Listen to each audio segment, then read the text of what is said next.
Good morning, बच्चों. Beta, today we are going to start our new chapter. So, what are you anyway? So, are you not feeling something strange about the title of the chapter? So, what are you anyway?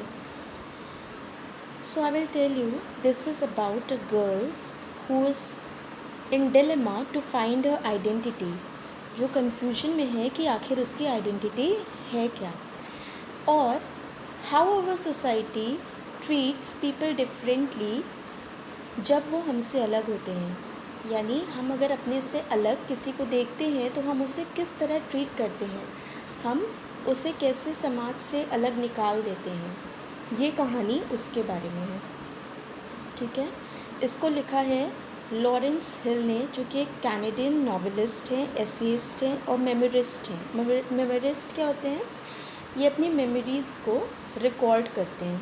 ठीक है. इन्होंने 2013 में एक lecture दिया था, Massey lectures blood नाम से, वो बहुत फेमस है.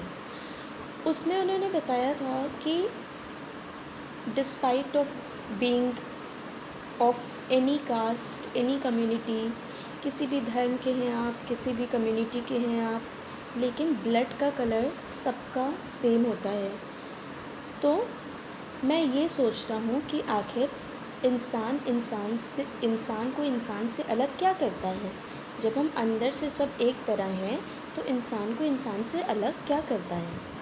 ठीक. इनकी book the book of Negroes बहुत फेमस हुई थी. ये ऐसे एक राइटर के साथ साथ एक एक्टिविस्ट थे जो लोगों के राइट्स के लिए, स्पेशली ब्लैक पीपल, नीग्रोज के राइट के लिए समय समय पर आवाज़ उठाते रहते थे.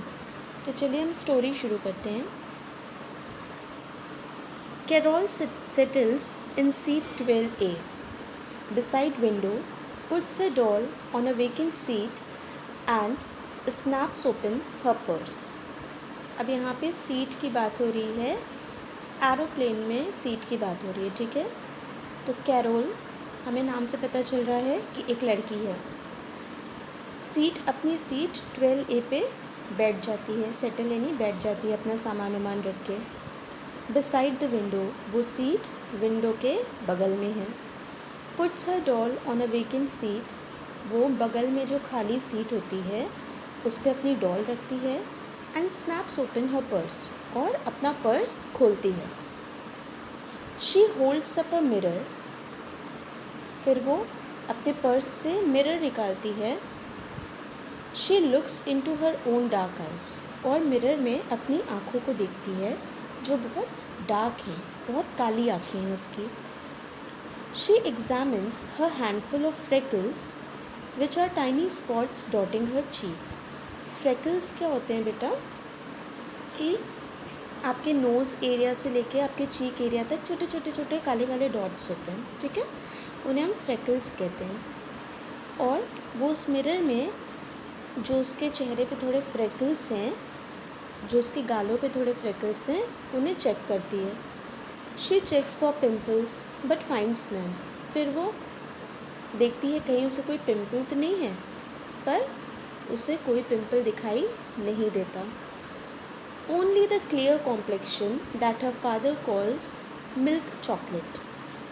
उसे सिर्फ दिखाई देता है एक क्लियर कॉम्प्लेक्शन जिसमें कोई दाग नहीं, कोई धब्बा नहीं है, कोई इम्परफेक्शन नहीं है. और उसे याद आता है कि उसके फादर उसके कॉम्प्लेक्शन यानी हमारा कह सकते हैं हमारा स्किन कलर. ठीक है.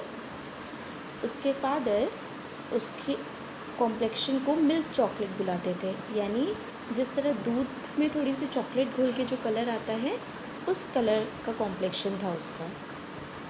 सच a beautiful complexion, right? This is yours, I believe. A big man with sunburned face is holding her doll upside down. अब उतने में एक बिग मैन यानी एक लंबा चौड़ा आदमी आता है और उसकी डॉल को पैर से उठाता है, यानी उसकी डॉल का सर नीचे हो जाता है, अपसाइड डाउन. उसका चेहरा बिल्कुल लाल हो चुका होता है, जैसे कि धूप में जल गया हो. और वो कहता है कैरोल से कि मुझे लगता है ये आपका है. May I have a please, Carol says. Carol उसे कहती है, हाँ क्या मैं इसे ले सकती हूँ। ही turns the doll right side up.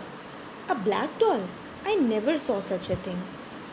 अब उसने उस डॉल को सीधा किया और उसे बहुत गौर से देखा और कहा, एक काली डॉल, मैंने ऐसी चीज़ कभी नहीं देखी। तो आप देख रहे हैं बेटा, here is the start of our racism, यानी हम या वो आदमी इतना ज़्यादा हैबिचुअलाइज थे डॉल सुंदर देखने के, ना सुंदर डॉल होती हैं ब्लू आइज़ या ब्राउन आइज़, ब्लॉन्ड हेयर या ब्राउन हेयर, है ना। और ये उसने ब्लैक डॉल पहली बार देखी, तो उसने अपना डिस्टेस्ट बिल्कुल खुलेआम जाहिर किया कि ये ब्लैक डॉल, मैंने ऐसी डॉल कभी नहीं देखी है। Her name is Amy, may I have her please. अब फिर से कैरोल ने बहुत पोलाइटली बोला कि इसका नाम एमी है, अब क्या मैं इसे ले सकती हूँ। Henry Norton, cries the man's wife, give that doll back this instant. अब वो आदमी परेशान ही कर रहा था कैरोल को, या हम कह सकते हैं उससे इन्वेस्टिगेशन कर रहा था। तभी उस आदमी की वाइफ बहुत तेज़ उसका नाम लेके चिल्लाती है, हेनरी नॉर्टन, अभी इसी समय उस डॉल को वापस करो।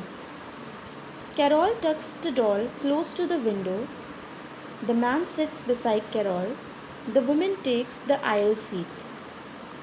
अब कैरोल को जैसे ही वो डॉल मिलती है, वो अपने और विंडो के बीच उसे टक कर लेती है, छुपा लेती है। वो आदमी कैरोल के बगल में बैठता है। आपने देखी होंगी ना एयरप्लेन की सीट्स, 3 सीट्स होती हैं। The woman takes the aisle seat. Aisle देखिए यहाँ पे AISLE लिखा हुआ है, बट हम प्रोनाउंस इसको आयल करेंगे, ठीक है। आयल एक पैसेज होता है जहाँ से लोग आते जाते हैं, ठीक। आप लोग अपने ट्रेन में ट्रैवल किया होगा, 2 साइड्स होती हैं और बीच में एक पैसेज होता है, करेक्ट, उसे आयल कहते हैं। या आप बिग बाज़ार गए होंगे, आप मॉल गए होंगे, उसमें जो चलने का रास्ता होता है काउंटर्स के बीच का, उन्हें हम आयल कहते हैं। तो उस लेडी ने जिसने अपने हस्बैंड को डांटा था, उसने पैसेज के बगल वाली सीट ले ली। Don't mind him, the women says leaning towards Carol. By the way, I am Betty Norton and he is my husband Henry. अब वो लेडी कैरोल की ओर झुक के बोली कि इसकी बातों पर ध्यान मत दो, और फ़िलहाल मेरा नाम बेटी नॉर्टन है और ये मेरे हस्बैंड हैं Henry. The man next to Carol hogs the armrest. Hog मतलब होता है कब्ज़ा करना किसी चीज़ पर, ठीक है।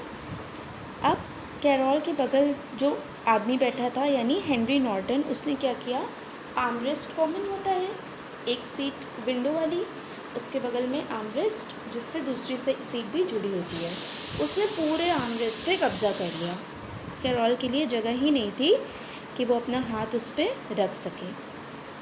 And he keeps looking at her, और वो कंटिन्यूसली कैरोल की तरफ देखा जा रहा था। The stewardess passes by checking seat belts, everything okay.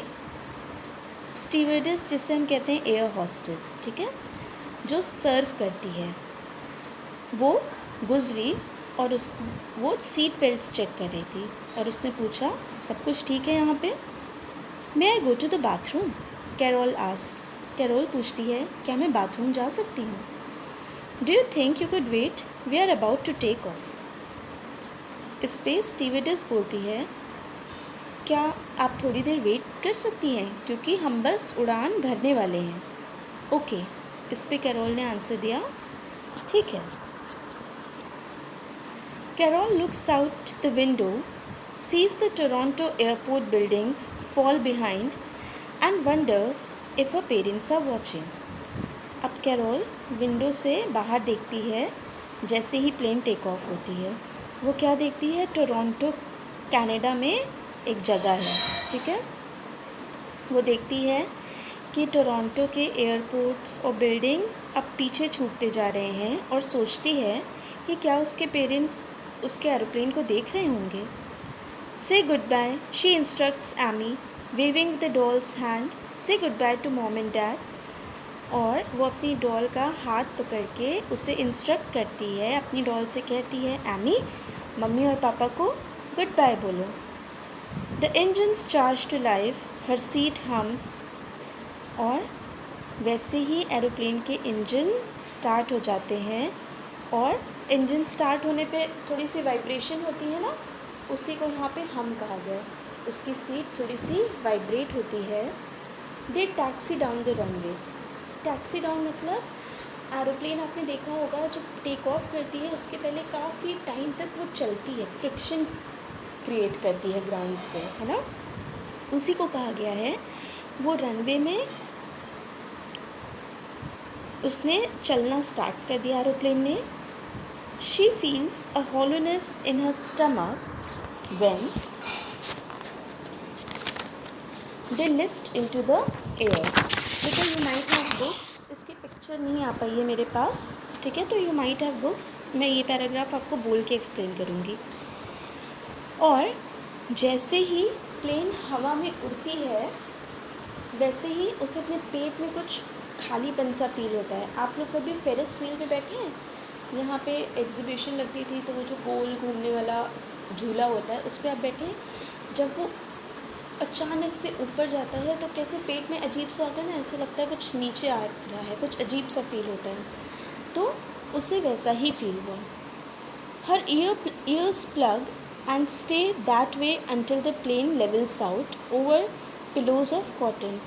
उसके कान बिल्कुल खड़े हो जाते हैं एकदम डर से, और वो तब तक नॉर्मल नहीं होती है। हर ईयर प्लग्स का मतलब वो नॉर्मल नहीं है, और वो तब तक नॉर्मल नहीं होती है जब तक प्लेन एक सर्टेन डिस्टेंस पे जाके सीधी उड़ान नहीं भरने लगता है। प्लेन लेवल्स आउट मतलब टेक ऑफ करते टाइम प्लेन नीचे से ऊपर जाता है, फिर एक लेवल ऐसा आता है जब प्लेन सीधा कांस्टेंट उड़ता रहता है ना, और वहाँ से वो over the pillows of cotton का मतलब है क्लाउड्स के ऊपर थी, तो she could see the clouds below her.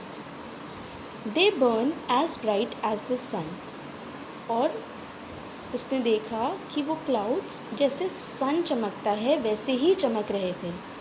So that is what the other side of the clouds look like. और उसने सोचा कि हम नीचे से जब क्लाउड्स को देखते हैं हमें वाइट वाइट सा दिखता है, लेकिन अगर हम क्लाउड्स के उस पार जाते हैं, उस तरफ से देखते हैं, तो उसने सोचा अच्छा इस तरह से क्लाउड्स दिखते हैं।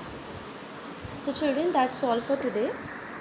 We will continue our next part tomorrow or in next lesson. Okay.